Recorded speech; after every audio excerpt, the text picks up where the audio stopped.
So happy to be here again. Every time I speak at the OU, it's raining. So maybe this is a good mazel for last time I spoke was also raining. So I guess maybe it's a good way to bring rain to Eretz Yisrael. So, can you hear me okay?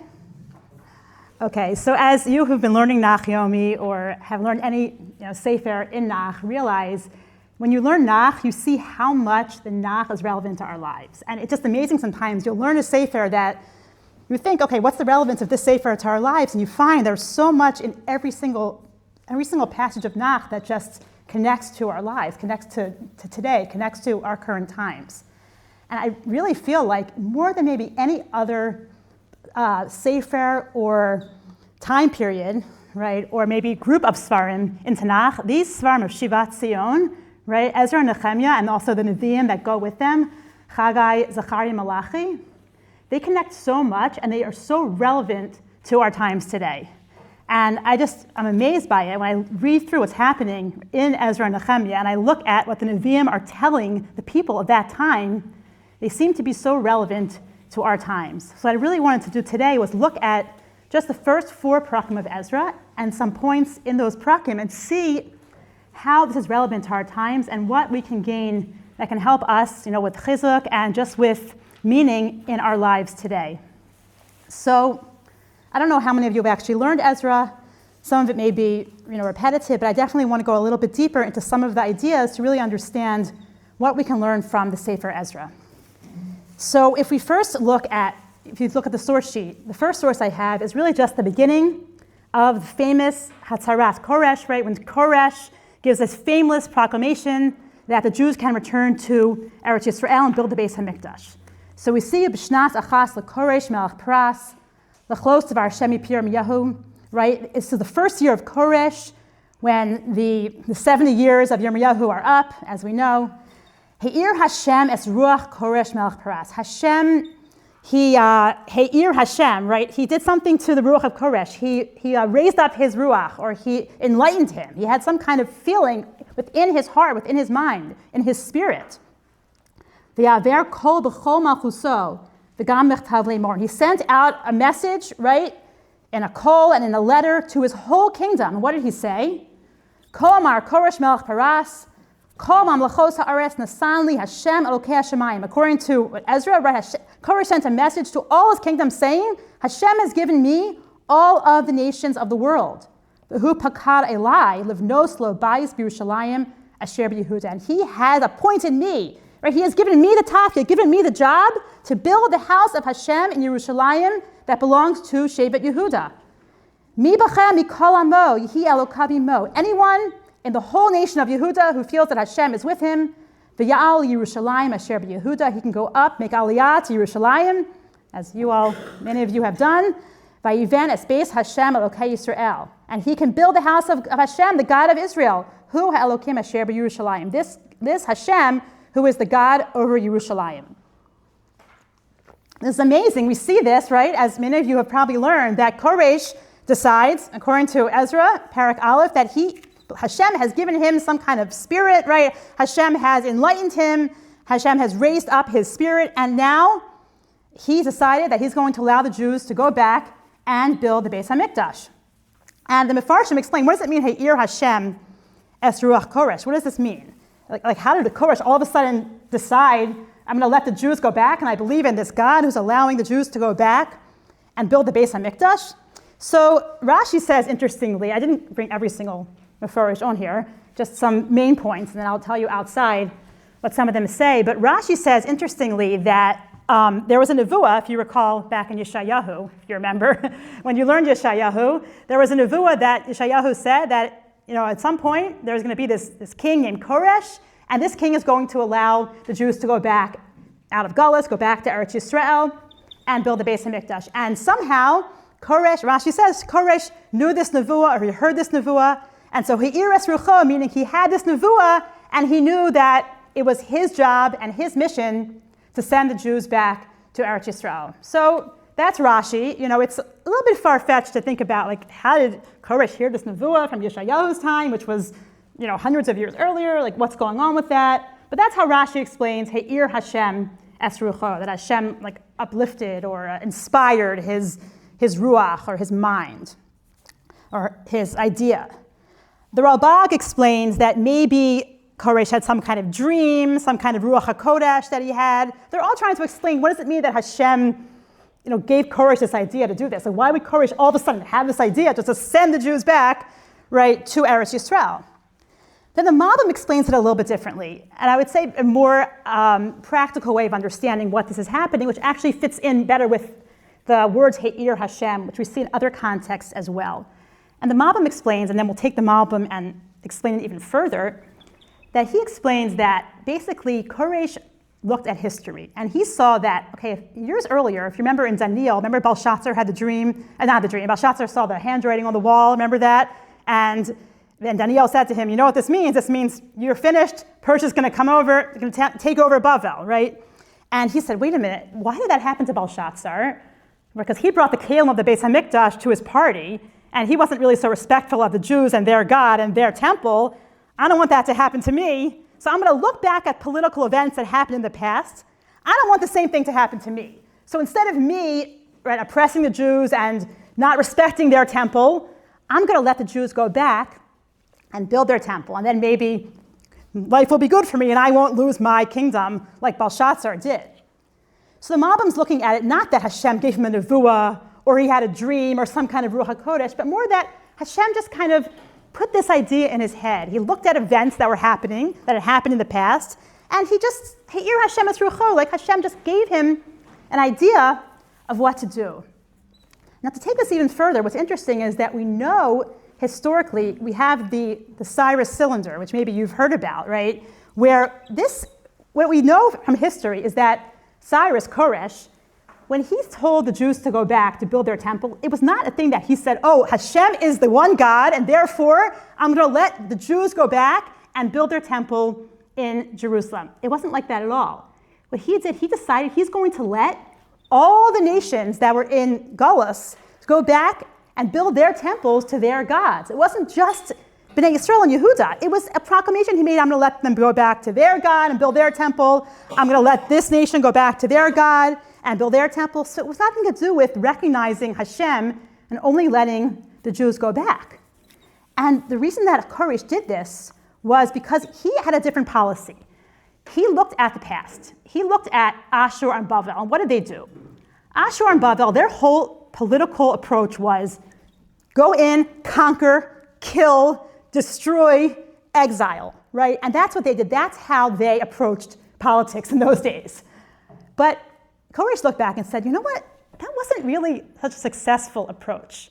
Because what happened? Every time these nations tried to put down, right, or destroy the other nations that are under us, there was always these rebellions coming up, right? If you're always trying to push down the people, they're going to just keep cropping up, right? It's like whack-a-mole, they just keep coming up, right? And it's like with parenting, if you keep telling your kids, like, no, no, no, no, they're going to just start rebelling, right? You sometimes have to give your kids a little bit of leeway and have a discussion with them and figure out what's going to work. And then sometimes they're more like, not always, but sometimes they're more likely to work with you and listen to you.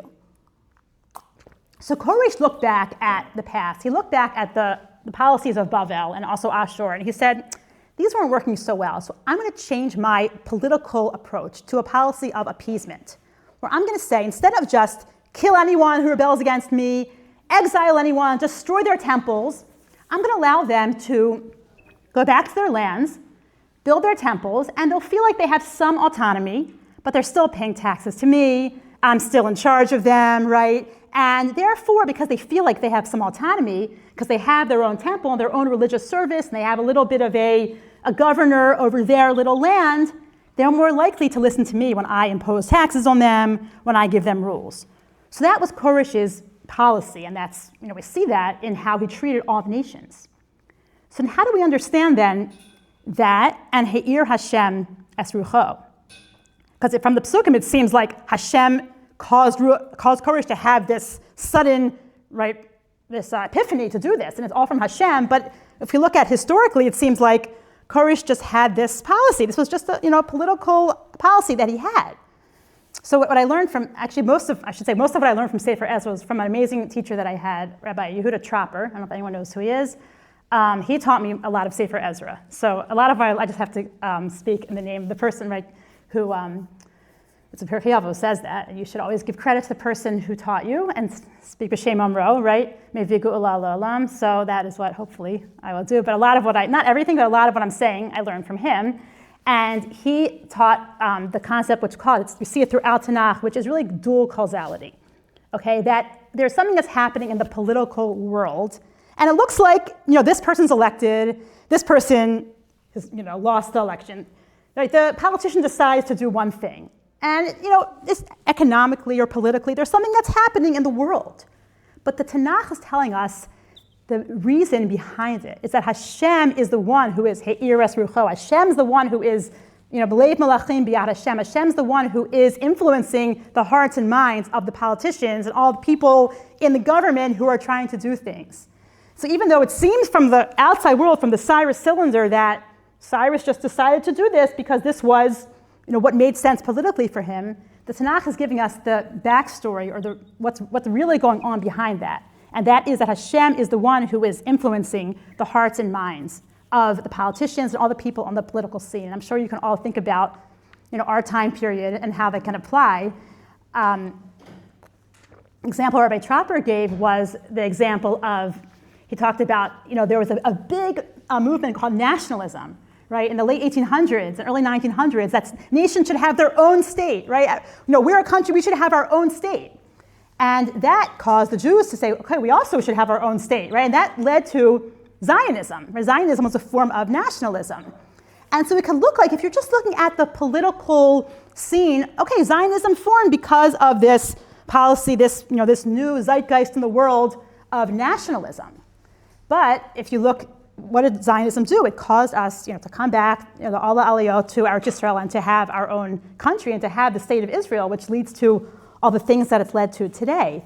So what he said was, and what we can look at any political event, is that, yes, it looks like there's something going on politically in the political spectrum, but at the same time, really what's happening is that Hashem is causing nationalism to enter the world, to enter the minds of the people in the world, so that the Jews can then formulate Zionism and then eventually get their own state.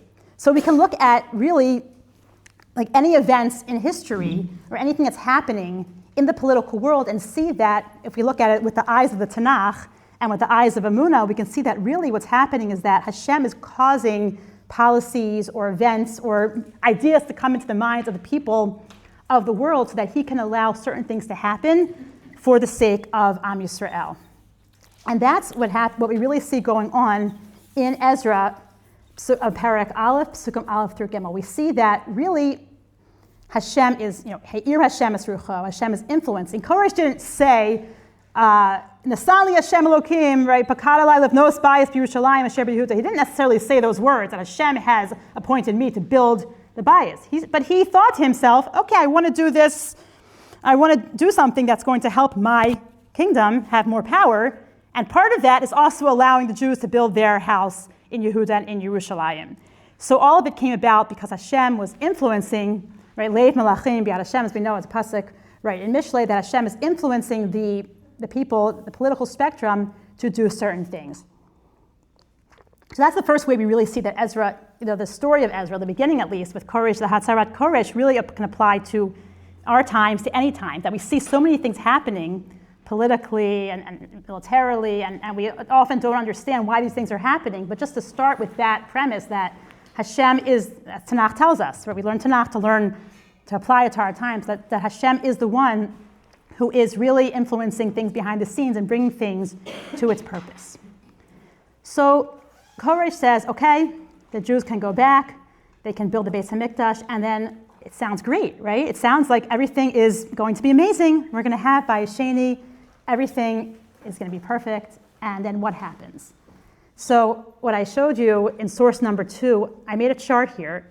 I didn't really want to make overly inundate you with sources. So what I made a chart was the comparison between description of the Chanukas Bayis Rishon, the times of Shlomo, as it's described in Divrei Hayamim, and the Shivat Zion came back, the laying of the foundation of Bayis Sheni. That's described in Ezra, Aleph through Gimel. The Aliyah and laying of the foundation of the second Beis Hamikdash. Okay. Now, what's interesting is Divrei Hayamim and Ezra, both written by Ezra, both written in that same time period, right? Written by Anshe Knesset Hagadola, people who lived with Ezra, and they're both written by the same people, the same time period, and they're describing two events. One event is the Chanukas Habayis of Rishon back in the times of Shlomo HaMelech, and one event is describing, right, the coming back to Eretz Yisrael and laying the foundation of Bayis Sheni. And the lashon in these, the language is so similar. You can look it up yourself. I didn't have a chance to quote the whole Divrei Hayamim or the whole story of Ezra Aleph through Gimel, but I just did here is I made a chart to show you some contrast between them, to see the difference between them. And the first thing that in each box of the chart, I have a different aspect of the Chanukas HaBayis versus the laying of the foundation of the second bayis to show you the contrast. So if you look at the first box here, it says Kol Yisrael were there. I know it was every single person, but definitely it was all the Shvatim. It was definitely people from all over Eretz Yisrael. And in addition to that, there were 38,000 Leviim, okay, at the Chanukas HaBayis of Shlomo HaMelech. And they were from three big families of Leviim, which you may recognize these names from Tehillim, Asaph, Heman, and Dusun. Three families of Leviim all were there singing and dancing and playing instruments at the Chanukas HaBayis of Shlomo HaMelech. Who was there at Shivat Zion? So first of all, the Olim, the people who came up, were only, as you probably learned, between 30,000 and 42,000. Now, why do I have that range? I'm not going to get into that right now, but basically it says there were 42,000, but if you count the people in Parak Beis, there were only about 30,000, 29 something. So there are different ways to explain that, which I'm not going to get into right now. Basically, the discrepancy is probably the people who were from the Aseres HaShvatim, okay, not from Shevet Yehuda. And those 12,000 or so people had been, remember when Ashur had taken the north out, there were some people still living in the north, and they had kind of trickled down to Eretz Yehuda. So those, about 12,000, so they had also been exiled to Bavel. So the 10 lost tribes are not totally lost, by the way. There probably are some of them, maybe we're from some of them too, mixed in. Okay, and we know that from Chizkiyahu. He invited some of them down to the Pesach, which you'll learn about in Divrei Hayamim. So there, about 12,000 of those people, according to most of the explanations, were probably those 12. There's different explanations, but that's the one that I think makes the most sense. Were probably from those other Shvatim, and therefore they're not counted in the families from Shevet Yehuda or Levi. But either way, there's only, and you probably know this is a very, very small amount, right? Very, very few people came back again. And as Chazal say in Gemara and Yuma, which I'm sure you learned, that if more people had come back, right, maybe that would have been the Geula. And again, relevance for our times are obvious, as you guys can think about that, right? If we come back, it could be the Geula. So very, very few people were there. And listen, look at this. Right, the amount of Leviim that were there was about the same amount of people total. And there were only 341 Leviim as opposed to 38,000. Look at the difference in numbers. And only from Asaph, only from one family. And there are Bayot Yichus, which means that we weren't really sure what family they were from. Were they really from Levi? There were a lot of problems with who they were from. It's described in Parak Bet in Ezra. What else is different? Bayis Rishon, Kol Klei HaMikdash were there, right? We had the Aron, the same Aron, and then what happened? Shlomo built 10 menorahs, 10 shulchanos. There was mizbachot, there was beautiful kior, very elaborate description of how Shlomo built all the same kelim that Moshe had built for the Mishkan. Shlomo is building, or taking or elaborating on. And what kelim are described as coming back in Parak Aleph of Ezra? Kelim katanim. Argaklim and kapurim, what are these things? I don't even know what they are. You could probably look at translation for them. These are not the kelim that we want. We want the big kelim. We want the shulchan. We want the menorah. We don't care about these little spoons or cups, right? That's the kelim they brought back from Bavel with them. Who else? What else do we see? Where did the people live? People who came to the Chanukas HaBayis of Shlomo. Milavo Hamas Anachal Mitzrayim. Hamas is up in, not Hamas, Hamat, I should say. Hamat, which is in Syria, okay? They lived very high up. They had Syria too, right? Okay? All the way until Mitzrayim, the whole Eretz Yisrael sent representatives to this Chanukat HaBayit. And where they live in Ezra's time? Yerushalayim and Arim Saviv. They live in one small concentrated area. They don't have the whole Eretz Yisrael. What else is different? In Shlomo's time, they brought olot, shlamim. They brought all kinds of karbanos. Shlamim are usually the karbanos that they're karbanei todah. They're karbanos that we share the meat and we eat it, and it's part of a celebration and a happiness. Ezra's time, they didn't have as much to bring. They only brought olos, which are the obligatory karbanos, right, that you have to bring. What else is different? Shlomo HaMelech. We have a leader, we have a ruler, right? We have sovereignty. And Shivat Zion, who do we have? It was Kirishon Koresh. We only were allowed to do things with the permission of Koresh. We didn't have our own sovereignty. Who did we have? We had Zerubbabel, who's a Pacha Yehuda. He's a governor. He's a little, okay, he had some power, but he had to answer everything to Koresh. He had no power really of his own. Zerubbabel, by the way, he is from Malchus Beis David. He does have that ability to be the Melech, but he didn't have the real ability. He didn't have ability for sovereignty to be the Melech. And I didn't say it here, we had Yoshua Kohen Gadol also, but again, he's not serving the same capacity as in the Bayis Rishon time period. And what else is different? There's one huge difference that we're going to talk about, and that's what's actually absent. And I highlighted here, Kavod Hashem Maleas Habayis. When they have this huge ceremony, this Chanukas Habayis, what happens? There's this cloud, there's this Kavod Hashem, the Shechina fills the bayis. Hashem is there, they feel the Shechina with them. They know, they sense that Hashem is with them. And it's absent. They don't have that, they don't feel that in the times of Bayit Sheni. So there's this excitement, there's this anticipation of what could be, but so many things are different, and so many things are absent. And if we look toward the end of Parak Gimel, actually, you might remember this from Ezra. I find this passage, so moving when I read it. So first we hear, Vayahanu b'halel v'hodos l'Hashem ki tov chi ulam chasto. Right, that is similar to the Lashon of Divrei Hayamim. Right, they have Hallel, right, we know this passage from Tehillim, Hodu Hashem ki tov, right, Hashem has done so good for us. We're laying the foundation of the second temple. Al Yisrael, v'chol ha'am hariu tru gadola, the whole nation is shouting this big happy shout, B'Hallel Hashem, al husad beis Hashem. They have laid the foundation, having a big ceremony, a big party. They're so happy that they're laying the foundation of the beis Hashem. But then what happens? V'rabim mehakohanim v'halevim, v'rashei ha'avos hazakenim. Right, there are a lot of people that are Kohanim, Levim, and these older people, right, the heads who were older. Asheru es bayis harishon. They had seen the first temple, right? It was really about, they're 52 to 70 years, depending on different counts, okay? But let's just say 52 years about, when they actually, not when they built the Beis HaMikdash, when they laid the foundation, was about 52 years since they had left. Biasdo zeh habayis beinehem, when they laid the foundation of this house before their eyes, bochim b'kol gadol, they start crying. There's these people, there's older people sitting there crying, and the next to them there's people who are happy and dancing, and the young crowd is getting all excited, right? Going to their shoulders, you can imagine like Simchas Torah, they're all happy and dancing and singing, and then there's people sitting there on the side just wailing and crying. And they can't differentiate the sound of the laughing and the sound of the crying. I get so emotional when I read that. You can imagine like that scene. There's this loud wailing and crying. It's not what we hoped for, but we're so happy. We have it. We have the foundation of Bayis Sheni, right? And this voice is heard. It's so loud.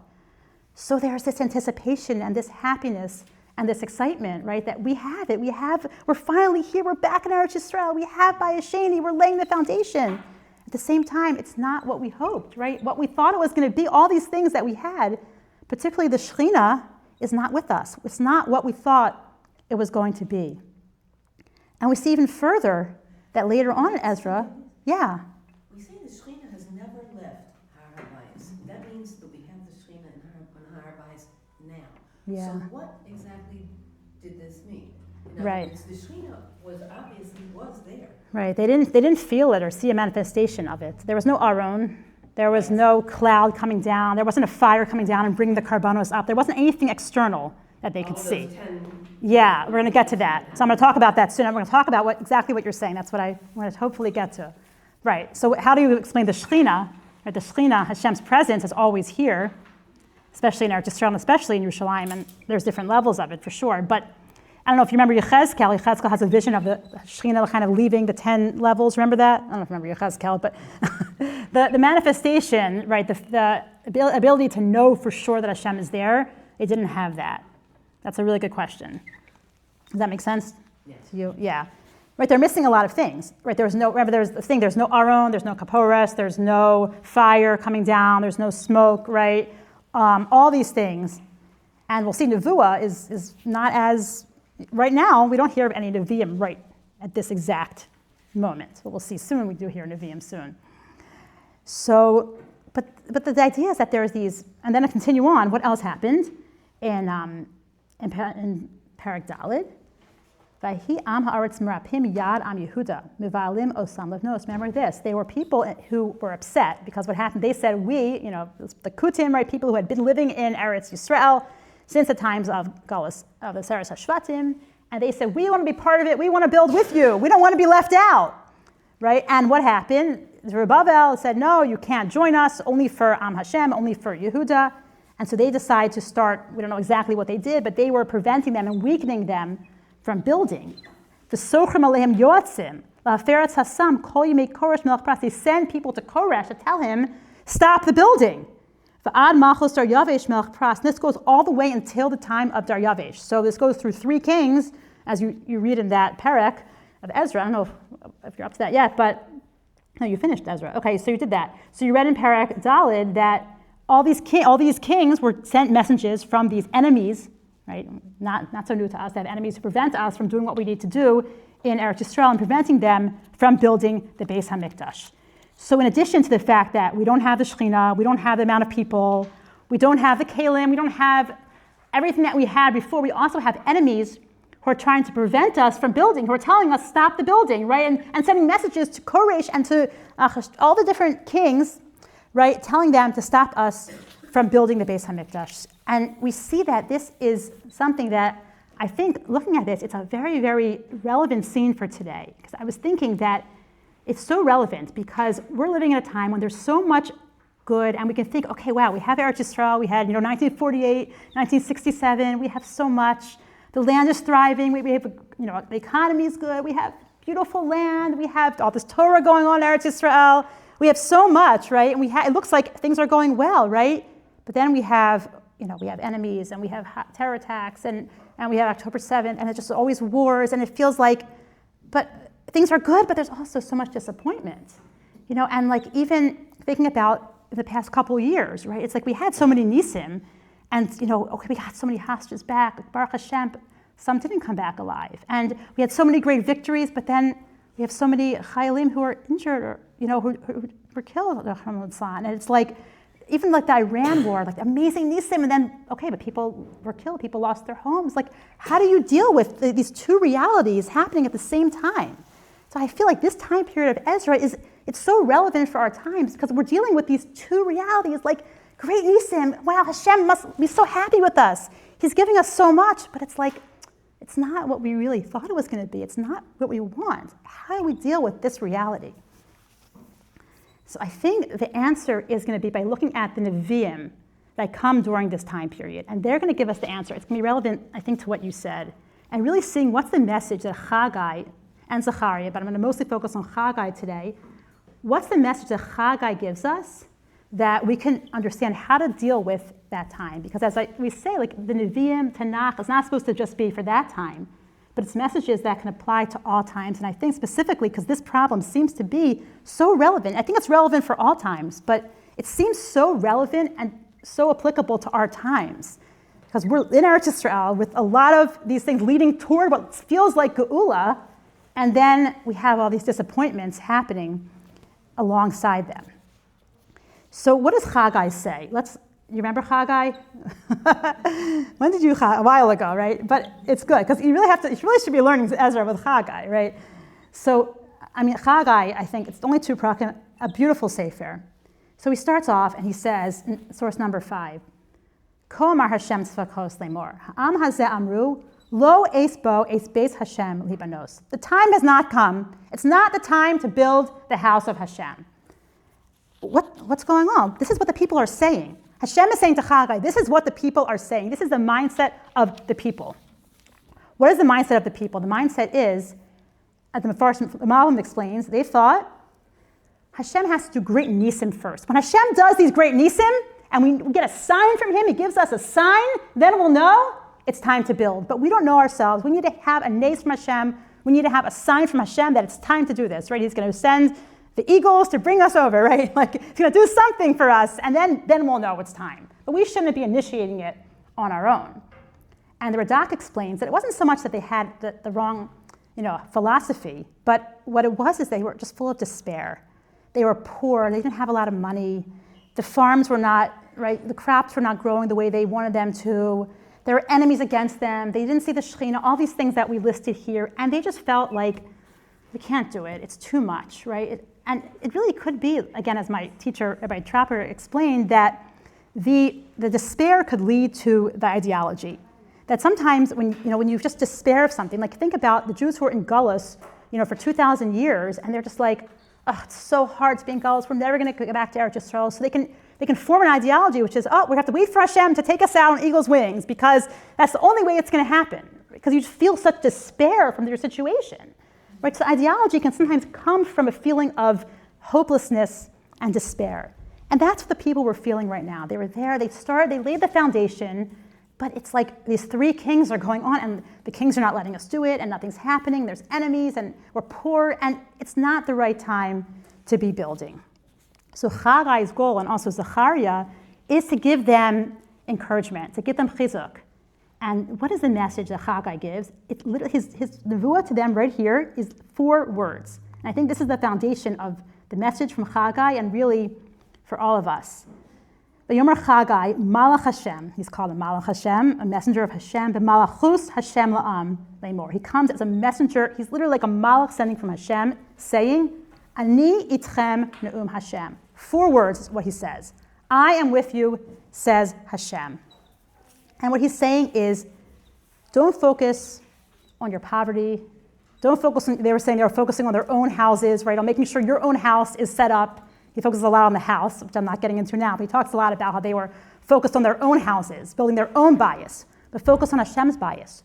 I'm with you. If you move forward and you do the right thing and you do what you have to do, just keep moving forward. Keep doing what you know you have to do. Build the Beis HaMikdash. Even though it's not great, even though it's not perfect. He says you're not going to have the cedar trees from Lebanon. You're going to have maybe the lower grade trees that are around Yerushalayim. Maybe you're not going to have the gold and silver you had in Bayis Rishon. You're going to have a little bit less, but you have to just keep moving forward, keep doing what you have to do, and I will be with you. You have to just push yourself and keep going, and know, even though you don't see it, maybe, right, the same way you saw it in Bayis Rishon, but know that I'm going to be with you. And what's amazing really about the Sefer Chaggai and Zechariah, a few things are amazing about them, but one thing is that the name of Hashem, okay, Yud Kei Vav Kei, appears in the Sefer Chaggai proportionally more than any other Sefer in Tanakh, meaning the amount of words in the Sefer and the proportion of the name of Hashem is the highest proportion, the highest percentage of the name of Hashem versus other words in the Sefer, of any other Sefer in Tanakh. I don't remember the percentage, I didn't write it down, but like the name of Hashem appears a lot in Yirmiyahu, for example. It's like, I think it's maybe 3rd, but there are also a lot of other words, okay? Whereas Chaggai, the name of Hashem is, percentage-wise, the highest percentage of any other Sefer in Tanakh, and Zechariah is number 2, okay? If you read Chaggai, it's constantly, Ne'um Hashem, Amar Hashem, Ko Amar Hashem, Ani Yitzcham Ne'um Hashem, right? Ko Amar Hashem, everywhere is Ko Amar Hashem, Ne'um Hashem Tzvakos, Ne'um Hashem, Ne'um Hashem. It's constantly mentioning the shame of Hashem. Why is he doing this? Because they didn't see Hashem externally. They didn't feel that Hashem was with them. Yirmiyahu's time, Yeshayahu's time, they knew Hashem was there. They had other issues, as we know, but they knew Hashem was there. They had a Beis HaMikdash. They had Nevi'im all over the place doing miracles, right? They had Nisim happening all the time, and it wasn't like hard for them to feel like Hashem was with them in the same way. But Chaggai and Zechariah's message during the time of Shivat Zion and Bayit Sheni is very much that even though you don't see Hashem or feel Hashem externally the same way, Hashem is with you. Hashem is with you. Hashem is speaking. Ne'um Hashem, Ko Amar Hashem, Hashem Ani Yitchem Ne'um Hashem. He's constantly telling them that I am with you. It has to be the focus of them that Hashem is with them, even though they don't see him clearly. And what's actually amazing is that when both Haggai and Zechariah tell the people, just move forward, keep building even though it's hard and I'm with you, you know what happens? They actually do. They actually say, okay, you're right, Hashem's with us, and they take the next step, and they move forward. And Zechariah even says, don't be like your fathers who didn't listen, meaning the ones in the times of Yirmiyahu and the other Nevi'im who didn't listen. Don't be like them, but listen to me and realize that Hashem is with you. Do I need to end soon? Okay. Oh, wow, okay. All right. Good. I could probably end soon. Okay, 5-6 minutes. Perfect. Okay, so the point is that Hashem is with you, and what was I saying? Even though you don't see him. You don't see him. Oh, right. And it's interesting because we always think to ourselves that, oh, if we just had a nace from Hashem, he just came down and we had a sign that he's here, then we listen to him. But it's actually the opposite. We see that when Hashem is obvious, they didn't listen. But here, when they really internalized it, it came from their own internal emunah, and they were able to realize it without the external signs, that's when they listened. And that's so parallel to our times because we don't always have the external, we have a lot of nisim, right, happening. We don't always necessarily see them as external signs that Hashem is with us. But sometimes it just comes from reading the signs, from reading the natural miracles that happen and bringing it internally. That's what's going to cause us very often to be able to listen and to move forward and do what we have to do. And that's exactly the message of Haggai and Zechariah as well. Right? And he says in source number 6, listen to this one. He says, Gadol yeh kavod habayis hazeh ha'achron min harishon, amar Hashem tzvakos. Now, the Mefarshim, of course, discuss what this means because Bayis Sheni was not greater necessarily, although Herod's was maybe more beautiful than any other one. But in terms of the kavod, we think of kavod as the Shekhinah. But hopefully, a lot of the Mefarshim say, especially the Radak, that this could be talking about the future bias, or the potential to be that, which was not fulfilled yet, and we're hoping for in the future. B'makom hazeh etein shalom im Hashem tzvakos. And he says, Simu na levavchem, pay attention, put your hearts on this. Min hayom hazeh v'mala, miyom esrim va'arba l'tshi'i. Right, from this day onward, because right now is the 24th of the 9th month, which is Kislev. L'min hayom asher yusad heichal Hashem. From this day onward, meaning tomorrow you're going to lay the foundation. You're going to start building. Okay, on Chaf Hey Kislev, you're going to start building by Sheni. Is that familiar to everyone? Simu levatchem, pay attention. And he says, tomorrow you're going to start building the Beis Hamikdash. Ha'od hazera b'megura, gefen v'teinav v'rimon v'etz hazayis lo nasa. Right now the crops are not growing. You feel like you're poor and things are not going well. Min hayom hazeh avarech. From this day onward, starting tomorrow, I will bless you. So tomorrow, on Chaf Hey Kislev, you're going to start building the Beis Hamikdash. Bayis Sheni, it's actually they did. That's when they started building Bayis Sheni on Chaf Hey Kislev, many years before Hanukkah. And from that day onward, Hashem, you'll feel Hashem with you. You'll feel His brachos with you. Because if you move forward, you just keep doing what you have to do, even though you don't see the obvious nisim, and you keep moving forward, right? Then you'll see Hashem with you. Even though you don't feel it right now, but you'll know Hashem's going to be with you. You just have to do what you have to keep doing, even though you may not see it directly. And I think that's so relevant for our times. And it's not coincidental that they started building Bayis Sheni on the same day as Hanukkah, years later. Right? Because Hanukkah really was all about that in many ways. We always think, the Hashmonaim, right? They went and they did this big battle.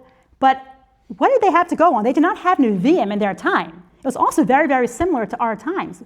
They had these nevuos that we're looking at right now. They had Haggai and Zechariah. And they were saying, you know what? We don't know if Hashem's with us, right? We don't know what's going on. We have our land, right? Things seem okay, but the Beis Hamikdash is defiled. We're having all these gezeros on us. What should we do? But they had the same nevuah of Haggai who's saying, move forward. Ani itchem ne'um Hashem. You have to just keep going with your battle, keep doing what you have to do, and then I will be with you. And they had that mindset. Just keep fighting, keep pushing forward, keep keeping the mitzvos, keep connecting to Hashem and the Torah, and do what you have to do, and then Hashem will bless your efforts and be with you. And that message was so relevant for Hanukkah, and they were able to. I mean, it wasn't like the perfect time period. We know it wasn't like everything was perfect afterwards. There wasn't a complete geula. But they kept moving forward, and they saw that Hashem blessed their efforts. And, the miracle of the oil happened on Chaf Hey Kislev. And I'm sure they recognized the significance of that day and saw this is a special day. This is a day that we realize that just like the people listened to Chagai and they started building the Beis HaMikdash and they did their efforts and they felt Hashem was with them and they moved forward, we also have that. And the miracle of the oil was not a necessary miracle, right? We all know that they could have used other oil. It wasn't like there was really no oil for them, but it was Hashem just giving them, a message that here I am with you, and I'm blessing your efforts, and I'm showing you that if you just move forward, even when things are difficult, that I will be with you, and you'll feel my presence with you. And I think that's so relevant for our times, just to, even though we have this, this dual feeling that like things are really good, but things are also really hard. Ani Itzchem Hashem, like you said, Hashem's still with us, even though we may not have the external feeling of Hashem with us. We find those small nisim, we look for him and we feel he's with us, and just keep pushing forward and doing what you have to do with the emunah that he's going to be with us. I just want to say time for one last thing. Okay, one last epilogue to this, I think is so important and relevant for our times as well. And if you noticed, I didn't quote all, but Chagai keeps saying the words, Simu na levavchem, Simu levavchem, which means pay attention, right? That's like sim lev, right? But the Malbim has a beautiful idea on that he's talking about that time, and again, relevance for all times. The Malbim says, last source, Shishtadlu shahalev yimatzeh behechal Hashem. Make sure your heart is found in the Hechal Hashem. Ratzalamar, shlo yeh habinyan va'avodas hamikdash ach pu'ulas haguf. Don't just make your building a physical, bodily action. Rak sheyeh masa halev v'hanefesh. When you build the bias, when you build up Eretz Yisrael, when we do anything physically in this land, right? We do it with the leiv and the nefesh. And that's what Hashem wants from us. And that's what Chagai's message really is to the people. That go forward and do what you have to do your message, do your mission, and do it with your leiv. If you're connected to Hashem and you are doing it with a full heart, and you feel Hashem is with you, then Ani Itchem Ne'um Hashem, Hashem will be with you, and will hopefully, Ezra Hashem, bless their efforts. Okay. Thank you so much. So great to learn with everyone.